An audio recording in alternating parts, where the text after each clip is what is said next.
Matt George at the Locked On Kings podcast here with us on D'Lo and KC. Kenny, I feel bad. We haven't mentioned this, with Media Day being yesterday. Yesterday's show was kind of we were all over the place yesterday with Marvin and Buddy and Terrence Davis and all of this stuff. And we got Matt George here. Now, we haven't talked about the fact this is the final week of the baseball season. Yeah, man, we're finally here. Whoo, I'm ready. No, that's in the box. I'm ready. We put Ric Flair in the box. I almost said something. I'm not going to say it because if something goes wrong, it's going to be on me. Now you see Kenny, the excited Giants fan, in stark contrast to one Matthew George. What's your middle name? I know it. What is Clark? it? Clark. Matthew Clark George. That's freaking perfect. That fits you beautifully. White.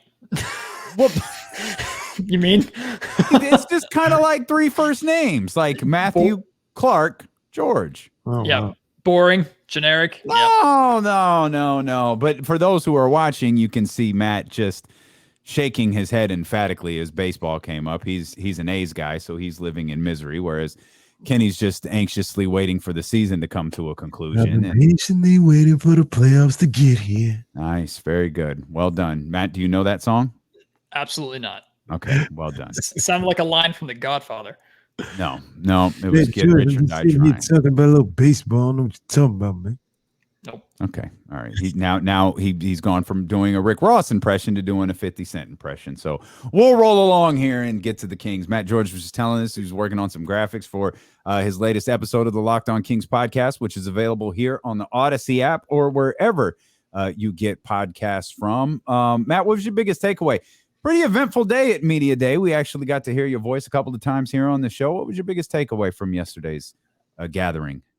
Funny enough, I haven't heard really anybody talk about it because I might be reading too far into it, but it actually had to do with Marvin Bagley. Mm-hmm. And Marvin was, of course, he was asked about the drama. It was the first opportunity we got to talk to Marvin Bagley since all the chaos of him going on his podcast and saying why he decided to like some things on social media and all that. So we get the opportunity to talk to him, and he gives the same kind of cookie cutter dismissive answers that we expect. So I didn't really pay too much attention to that. But what did catch my ear, and again, I haven't really heard anybody talk about this because maybe I'm reading too far into this, but he mentioned on two separate occasions that he has family and friends and loved ones around him who support him no matter what he did. And he brought that up twice on two separate occasions. Now, not trying to connect too many dots here that might not exist. He could just be saying how blessed he is because he has that support behind him with everything that he's been through in the NBA. But at the same time, those people in your camp that love you and support you, those have been the ones that have been causing these off the court problems. Those have been the ones saying things that you haven't addressed in the media. And to be fair, you don't have to address them, but you also haven't denied the things that your family and loved ones who care about you have been saying. So I don't know if I'm reading too far into it, saying Marvin is once again siding with the people who have said these things like fire Luke Walton and trade my son and get my son out of Sacramento. I don't know if I'm reading too far into it with that, but that jumped off the page to me. Reading too far into it, like you're not wrong, so to speak, but I just don't think you're ever going to get that from Marvin. And I said what I would want him to say. Even if I was Big Marv and I made the tweets, I'd be like, son, go make sure there's a clear distinction between me and you or whatever the case may be. I'm talking for me, not for Marvin Bagley III. I would tell him to do that, and say, hey, what my dad does, that's what my dad does. If you want to hear something from me, you'll hear it from me. But that's just not what he's going to do. Yeah. That's just not what he's going to do. It seems as though he's very tight with that team that he has. And for better or for worse, they're always looking at, being protective of each other and making sure that nobody can infiltrate what's going on. And that's the way they go about things. That's not here for me to say is right or wrong, or, I may do something different. I just think you're not going to get what we want necessarily from Marvin Bagley. We're never going to get that. I talked about that earlier. I want him to be like, yo, I'm here to the Kings. I want to get this done here in Sacramento. We're never going to get that. And he gave us about as good as Marvin Bagley is going to give us on the mic. As an interview. As a rapper, he's a little better, but as an interview, he did about as well as we could expect him to do for who he is.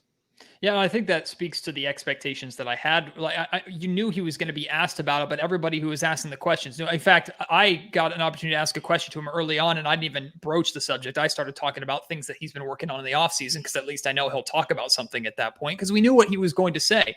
Now, at least in addition to him bringing up his family and his loved ones a couple of times, what did stand out to me is what he said, that he's, as long as he's here in Sacramento, he's happy to be here. But the main nugget that I really paid attention to, that I'm going to hold him to, or as however I can hold him to, and I think fans should hold him to, is he said, while he's here, while he's a Sacramento King, he's going to give them everything he's got. So that's an expectation that I think everybody should have for him, regardless of what's happened in the past. Marvin Bagley, if he's on the floor, whether it's as a starter, coming off the bench, on defense, on offense, doesn't matter.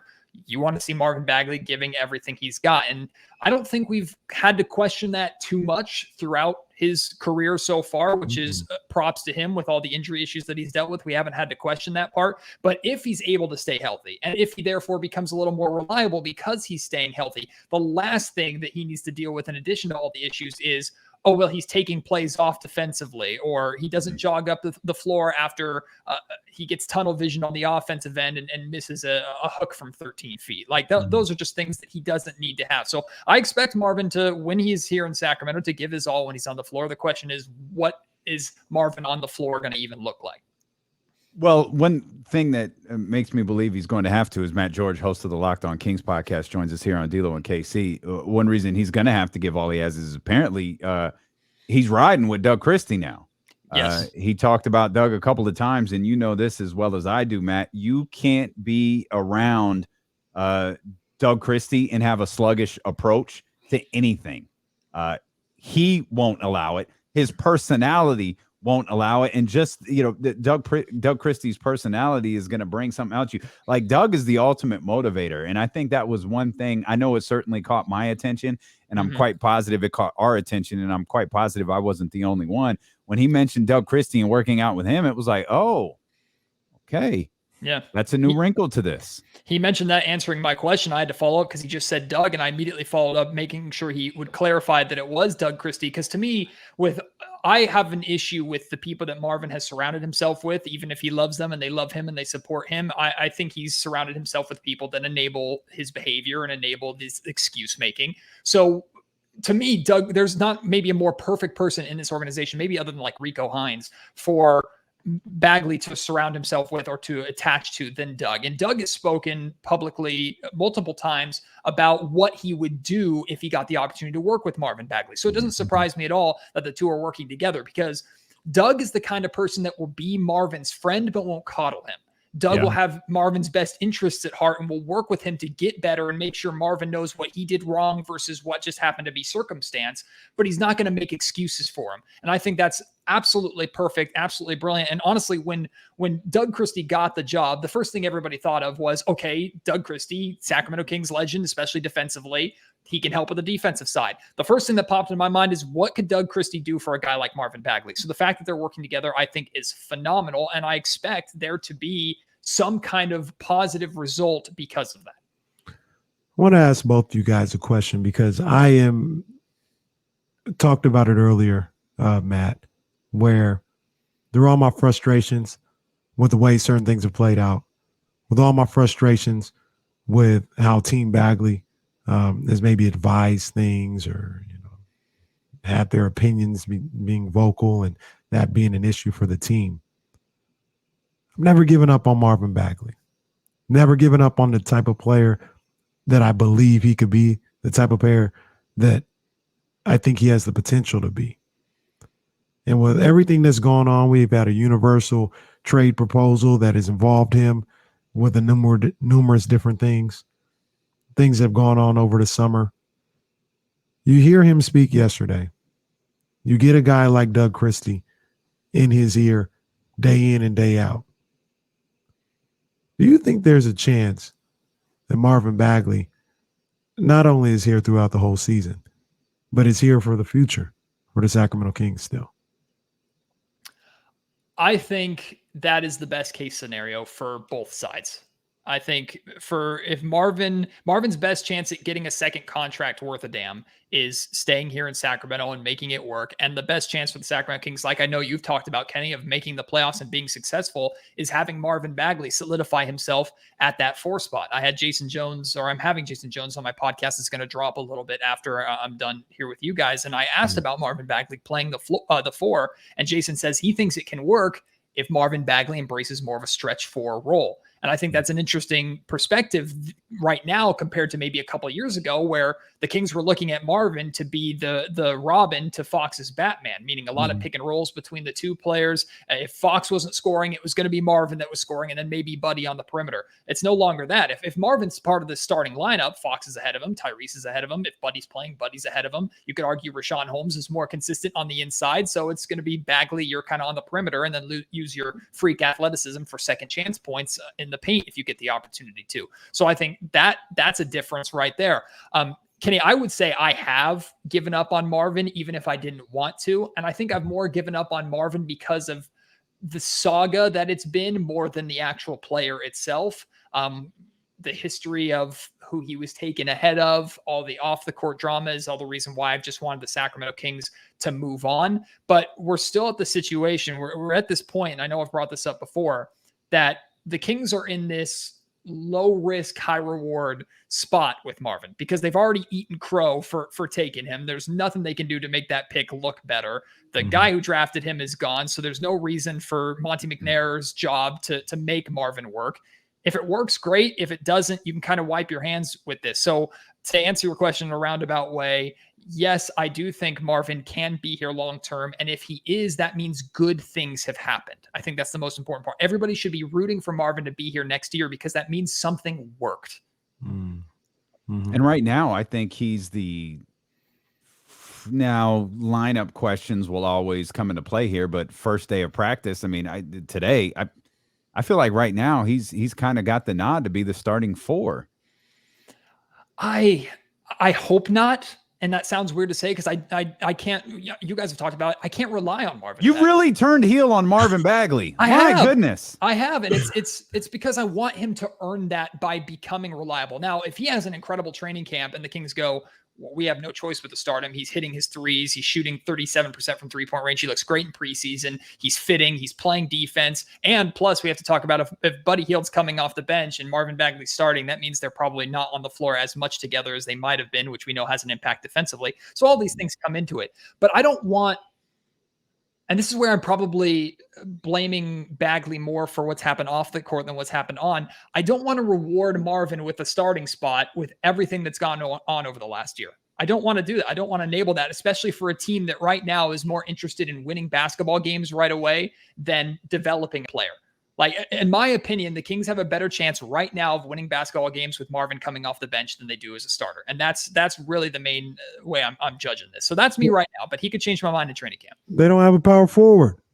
Then you play small, or you play Tristan Thompson at the 4, which Jason and I discussed in the podcast. Like, I think you have better. I can rely on Tristan Thompson. Like, Tristan hasn't played a game for the Sacramento Kings, and I know I can count on more from him than I can from Marvin Bagley based off his career. Even if I'm not a big fan of Harrison Barnes at the 4 and Buddy Hield playing at the 3. I know I can rely on the both of them because I've seen it before. I can't rely on Marvin Bagley, and this team needs to win basketball games, meaning they need to be reliable right now. And Tristan Thompson said during his press conference, love what he said yesterday. He said he wants this Kings team to get off to a hot start because veteran teams that he's been on don't usually get going until December. And he thinks for a young team like Sacramento, if they want to make up ground, they have to come out of the gate hot. I think you potentially have a better chance of doing that with Marvin off the bench, not as a starter. Just my opinion. I just want to I just want people to understand the gravity of this. For those who aren't familiar with Matt George, host of the Locked On Kings podcast, Matt George has made music videos supporting Marvin Bagley. Not 1, 2 terrible. Oh, come on. Cheesy music videos. Really good. Support good. Yes, they were very good videos. Lyrically supporting amazing. Marvin Bagley. and he's finally broken you. You got 1 year to go to try to ride this out, and he's finally broken you. I'm still rooting for it to happen, but I Fascinating. That to me, the ship on Bagley being what I was expecting and hoping that he would be, all the joy from that Marvin Bagley dunk against the Los Angeles Lakers in the California Classic, all of that has been tapped out. Because at that point in time, it was like, okay, this is what, I mean, the Kings got their second star. Right now, it's like, can he get a second contract? Which we know, Damian, we've talked about this before. How many Kings draft picks have failed to get a second contract in Sacramento Kings history? Bagley falls right into that timeline right now. Perfectly into that timeline. Brutal. I'm still riding, man. Kenny falls in love. I'm still riding with him. Matt's left him, and Kenny falls in love every time Marvin talks. It's like, oh, I can't. Oh, Marvin. He just reminded, he's got my heart. If you want to do a music video, Kenny, I got a guy for you. I mean, I'm good on the music video. I want to do a post-game celebration video after they make the playoffs with Marvin Bagley on the squad. That's what I would like the most. I think there are a lot of people that are rooting for that. You mentioned Tristan Thompson. Tristan Thompson, I mentioned that you just turned heel on Marvin Bagley. Then if we're sticking with the wrestling analogies, Tristan Thompson had the biggest babyface turn, I think, in the history of Sacramento. Is just, the immediate response as we were carrying Tristan's remarks live here on the show was just phenomenal. And then you saw it followed up on the King's Herald and from the various writers and news people who were covering that. And what stood out to you about Tristan Thompson yesterday, or did he say anything in particular that really stood out to you? I was just impressed by Tristan's leadership, and I didn't expect that. Now, our first introduction to Tristan was kind of the goofy side of him all of a sudden speaking in the middle of a press conference and then taking a mic from Buddy Hield. I'm like, okay, here we go. Here's the guy that is involved with the Kardashians and is reality TV and likes having cameras and attention. Like, this is his realm. He's comfortable with this. Okay, here we go. But then when you actually listen to what he said, answering Buddy Hield's question for him about going to the Lakers, it's a very strong teammate move. It's a leader move to say, like, he can't control it. And then he ends it with some fun, like, now Buddy's going to get, I'm going to set picks for Buddy, off ball screens for Buddy, and he's going to get open that way. So that stood out to me. And then Tristan starts his actual press conference. He's done some research. He knows this Kings fan base because he starts the press conference talking about the Kings fan base and how much the city deserved the Golden One Center. So immediately he's going to get a gold star from fans for that. And then he just starts talking more and more about the lessons that he's learned with the different, like, he's played with LeBron and been a champion in Cleveland, but he's also played for garbage Cleveland teams the year after LeBron left. And he's also played on teams that have been on the cusp like the Sacramento Kings are. And that's what I wanted to ask him. And I did ask him, like, what do you think this team needs? And they're on the cusp. And I thought it was a very interesting perspective that I never heard before. He starts talking about, like, the difference is not drastic. It's 2 to 3 possessions statistically. And he starts talking about, like, how if the Kings turn or get 2 to 3 more stops or score on 2 to 3 more offensive possessions, that's the difference in a game, which is a difference in a couple wins, which suddenly gets you into the play-in or into the playoff picture. So I was very impressed by his composure. I was impressed by his personality as well as his IQ, his leadership.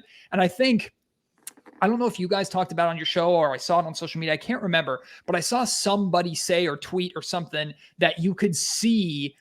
It might have been honestly from your chat. You could see or hear the influence that LeBron James has had on Tristan Thompson with how he spoke and his composure. And so I was more impressed by Tristan Thompson, what he can be as a leader here in Sacramento. I still have questions about what he can be on the floor. And I know someone's already brought up in the chat, like, he wasn't that good at Boston last year. I hear that. I understand that.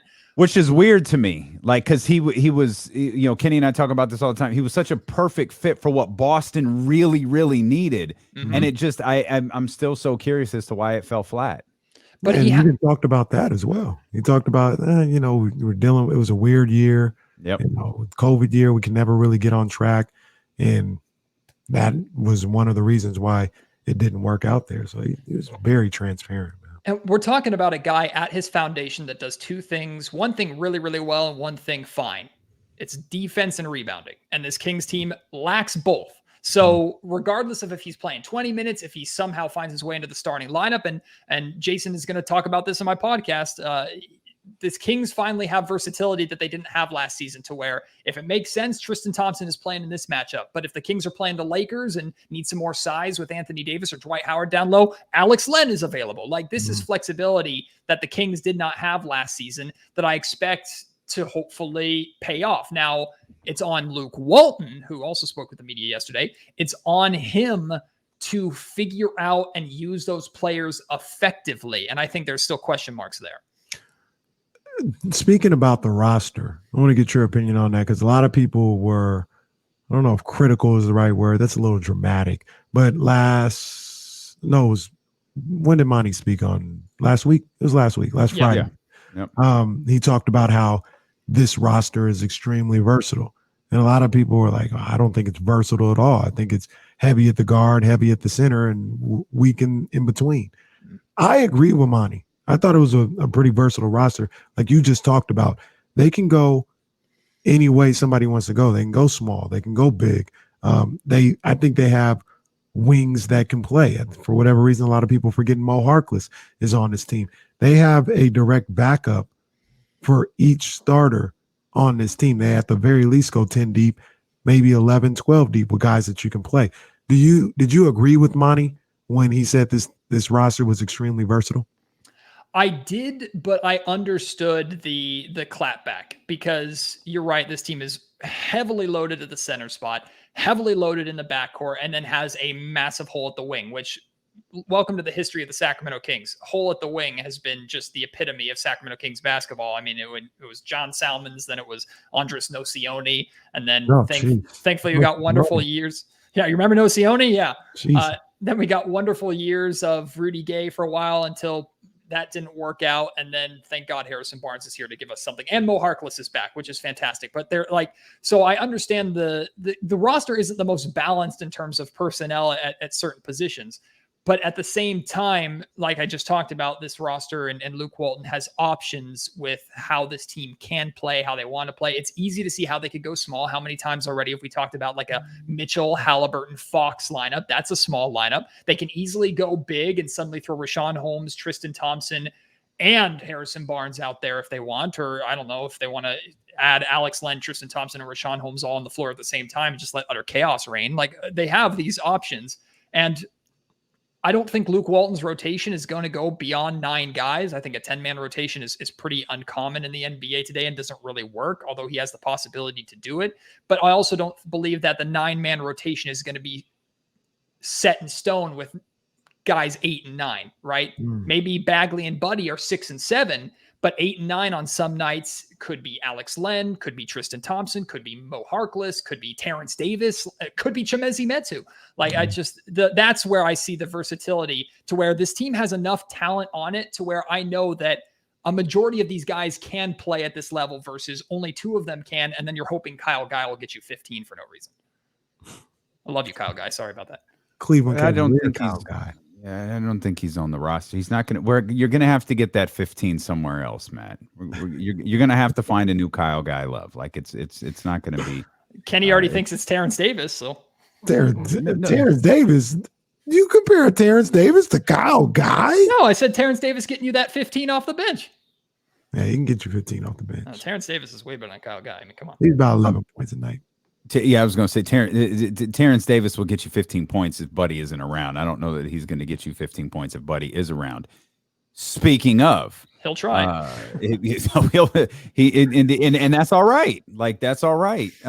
Speaking of Buddy, we've been joking that it was he headlined the Def Comedy Jam last night. As it started with the Tristan Thompson, pardon the interruption skit there, and he was off and running. He was joking with Jason Jones about, not being on camera and not being there in person, or Jason Anderson, excuse me.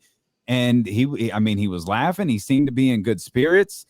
We'll tie Bagley back into this. Those are 2 guys that I think we were all watching really closely. Like, we had made the proclamation, no matter what time, no matter what we're doing, we're going to stop the show to bring you Marvin Bagley and Buddy Hield, because we want to hear what they have to say. And part of that is because, and it was kind of the first, it was something I think Sean Cunningham asked them, is most people didn't think you'd be here. But the fact is you are. And again, they all said the right things. What did you think of Buddy's, kind of disposition yesterday? And again, it's a business. Like, I get it. I see the rumors. I know the talks. Like, I was aware of everything, but I'm still here. I'm a Sacramento King, and that's my focus. I'm no Buddy Hield whisperer. There are two things that he didn't say that I know he wanted to say, or I know were in his mind. And Buddy has that cheeky grin, and Buddy has that personality to where I liked everything that Buddy had to say. I think he handled the questions as perfectly as he could, said some things that are the absolute right thing to say. But there are two things that I knew were not 100%. Maybe it's like 90% or 95% genuine, but there's that extra 5% that it's like, I know the real Buddy Hield, what you're thinking. Number one is, I'm sure Buddy Hield was very excited about the prospect of playing for the Los Angeles Lakers. And when that fell through and now he's here in Sacramento, his choice was to say, oh man, they love me here in Sacramento. That's why I'm still here. Now you're still here because the Lakers, Pelinka went and got Russell Westbrook. And The Athletic actually wrote an article recently on how that entire thing went down and how, like Russell and the Lakers were working hard to get together. There was no deal on the table, and Russell actually got help from both Bradley Beal and the owner of the Washington Wizards, and that's how the deal all of a sudden happened.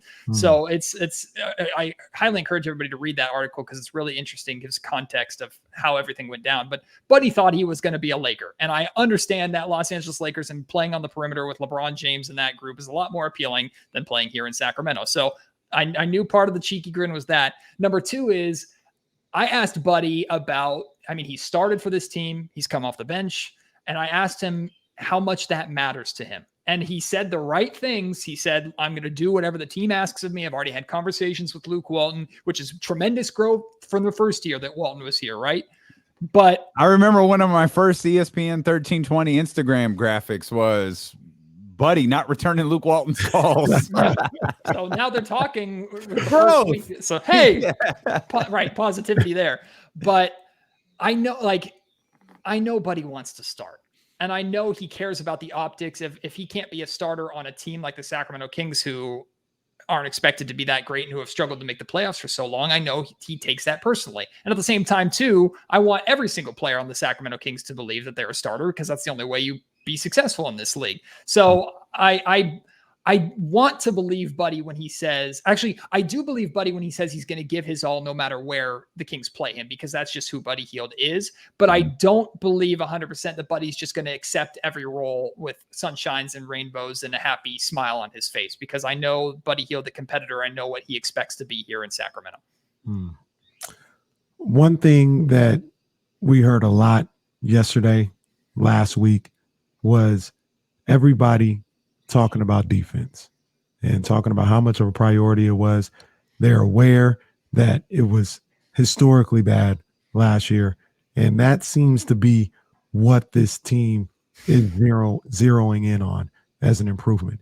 Do you think that they have the components, the pieces, to not only just be, we always say, just be 17th, but do they have the horses now on the defensive end to be a top-end team, a top 10 defensive team in this league? Oof, that feels like a massive stretch to me, top 10, although maybe eventually if Davion Mitchell is as much of a lockdown defender against top guards in this league like he was against Peyton Pritchard, maybe the Kings can work up to that eventually, and De'Aaron Fox completely buys in defensively. Not to cut you off, but what makes you say that's too much of a ask for this? Because I think because I haven't seen it yet. And because we're talking about a rookie here, and I know he's on the older side, but he's also on the shorter side. I know the work. I know what I can expect out of Davion, but I don't want to put too much on him right away. Which is I expect Davion to come in and be one of the best defenders on the Sacramento Kings team, because in reality, that's not saying very much with the Sacramento Kings team. But I don't expect him to be one of the best defenders in the NBA. I expect the Sacramento Kings to be a better defensive team because of guys that they've added like Davion Mitchell. And Kenny, you said it earlier on the show. I was listening when you said they brought in guys like Alex Len, like Tristan Thompson. Harrison Barnes is already here. Mo Harkless is back. These are guys that have playing defense in their DNA. It's how they play. It's exactly what you said. I couldn't agree more. But I expect that to translate immediately to the Kings being at best maybe like 15, 16 to 20. Like that's what I think the peak is defensively for this team right now. Mm-hmm. And that to me is enough for this team to certainly make the play-in and maybe just possibly sneak into the actual playoffs. Like I think that's enough there because we know how good this team can be offensively. And I was encouraged by Luke Walton saying, yeah, we're focusing on defense, but we're also know we can get better offensively. I expect Fox to take another step, Tyrese to take another step. Hopefully Davion Mitchell has that 3-point shot that he showcased in his final year in college. So we know this team can score. If they're just a little bit better defensively, I think that's enough to make a significant leap in terms of playoffs. Once they get to that 5-10 range that you're talking about defensively, if they ever get to that point, that's where I think we're talking about this Kings team as a legitimate contender. And that still seems like far away to me. I got you. I'm not looking at defensive rating though. I'm looking at points given up per game. There's one massive anomaly and the Kings finished 28th in that category at 117.4. There's one major anomaly in the top 10. Really the top 12 is Matt George and his Birds joined us here on D-Lo and KC. And I guess it's the New York Knicks, Los Angeles Lakers, Utah Jazz, Clippers, Heat, 76ers, Suns, Nuggets, the Dallas Mavericks, and at number 10, the Detroit Pistons. And then you have the Boston Celtics and the Atlanta Hawks. The Atlanta Hawks are 12th here at 111.4. So really what we're talking about here, and again, this isn't defensive rating, this is just points per game. We're hoping for an improvement of 6 to 7 points per game. Well, you know what it is, D-Lo. The reason why Detroit's that high is Corey Joseph, baby. They got Corey Joseph, and the defense suddenly went top 10. That's Matt George, ladies and gentlemen. Shout out Corey Joseph. Shout out. If the Detroit Pistons played the Kings every week with or every day with Corey Joseph, they'd be the greatest defensive team that ever existed. Hell, they'd be the greatest offensive team. They'd average 25. Bruh, that's facts. Corey Joseph would just have a wall full of trophies playing the Sacramento Kings. A stretch to get into the top 10, I kind of agree with. But I do think I love the commitment. Here's how I'll frame the question to you, Matt. I love the commitment that the team showed yesterday. It's one thing to talk about defense. It's one thing to say that's the emphasis of this training camp. We've heard Luke Walton say that for a couple of years now as the Sacramento Kings head coach. But it's different. Like you could get through the Phoenix Suns game and you could get through these preseason games and it's whatever. But when you start getting your teeth kicked in by the Portland Trailblazers or the Utah Jazz or the Golden State Warriors, are you still willing to commit to the defensive side of the ball? And that's what I wonder if all of that enthusiasm carries over maybe when things aren't going so well in a regular season game. I think it's excellent to point that out too, because we've even seen how if the shots aren't falling offensively, how this team can take a dip on the defensive end, which is where they need defense most, right? If the shots aren't falling, you need your defense to keep you in the game, but it's a lot easier to get hyped on defense after let's say a De'Aaron Fox transition dunk. Suddenly he's back on the other end, slapping the floor going, I'm going to steal the ball and do that again. Versus if you miss a wide open three for the fifth time and you're down by 16 points, suddenly it's like, oh, who cares? I suck right now and nothing's going my way. So that's still an area of growth that this team needs. And that's where it's truly going to be tested. Like every single media day, you have everybody saying they have the pieces for the team to finally make the playoffs, and everybody's optimistic because everybody's 0-0 and they think that their team is the greatest since sliced bread. But it's when this team is actually tested. And to the Kings' credit, they got off to a great start last season against some pretty solid teams in the Phoenix Suns and the Denver Nuggets, mainly because of their offense and not so much because of their defense and some guys like Tyrese Halliburton stepping up and playing better than we expected. But once we get into those dog days, right? Once we get into December and January and February, and especially if the Kings are in a race for a play-in or playoff spot, when defense really starts to kick in around the trade deadline or even after it, that's where this team is really going to be put to the test. And that's where the maturity and composure of this team, that's where leadership is required. And I wonder, is that leadership going to come from Davion Mitchell, even though he's a rookie? Is that leadership going to come from De'Aaron Fox, who we know likes to lead by example, but won't necessarily jaw? Is Tristan Thompson going to be that guy? Is Luke Walton going to be that guy? Those are still major question marks for me that we're probably not going to get answered until the games actually start, no matter what they do in training camp. The whole slapping the ground thing is the coolest, dumbest thing maybe in all of basketball. Because it was like, I get it. It's cool slapping the ground. We're getting locked in. And then it was kind of cool when it was just Duke that did it. But now everybody does it. And I'd love to see a stat. Will Z, give me a stat for what teams are shooting when the other team slaps the ground and acts like they're getting locked in, because it usually never ends good. Good luck researching that one, Will Z. Never ends good. I was researching something as Matt was talking there, because he said something that piqued my interest. Otto Frederick Roweeder. Anybody know who that is? It's the guy who invented sliced bread.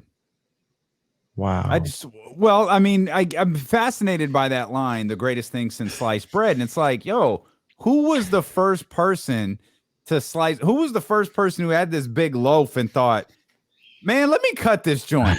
Did you and how did you eat the bread prior? Like, did you just pull it out? Did you break it apart and you just start, just eating it, like breaking it apart? Who thought, you know what? It would be cool if I cut this thing. It's that, Damian, and it's the guy who I wouldn't say invented milk, but said, this stuff coming out of my cows. Yeah, I'm gonna drink this. Yeah, because that's logical. I always like to use sayings when I'm on the air in some capacity with Damian Barling, although there is one saying that I will never say again because he literally screamed at me in the middle of a Locked On Kings podcast because of it. And it is, do you remember what comes to mind? It's the definition of insanity is doing the same thing. Oh, he hates that. And I brought it up one time just talking Kings, and it was some kind of defensive conversation or whatever. And I just brought it up like casually, like most people do. And D'Lo explodes on me. That's not the definition of it. I've never said it again. I'm scared to death to say it, even when Damian's not around, because I know somehow I'm going to get a text. It's a terror. First of all, Matt makes me out to be like this violent human being who has mistreated him for years. It's true. But that's not wrong. I hate that saying because it's not true. I think we just talked about this. Somebody just said it the other day. And it's like, yeah, dude, that's not the definition of insanity. That's like Einstein's definition of insanity. There are people who walk around thinking that the definition of insanity is that stupid saying right there when it's very much not. Again, full circle, the internet makes people dumber. We appreciate you so much for being with us. Check out the Locked On Kings podcast.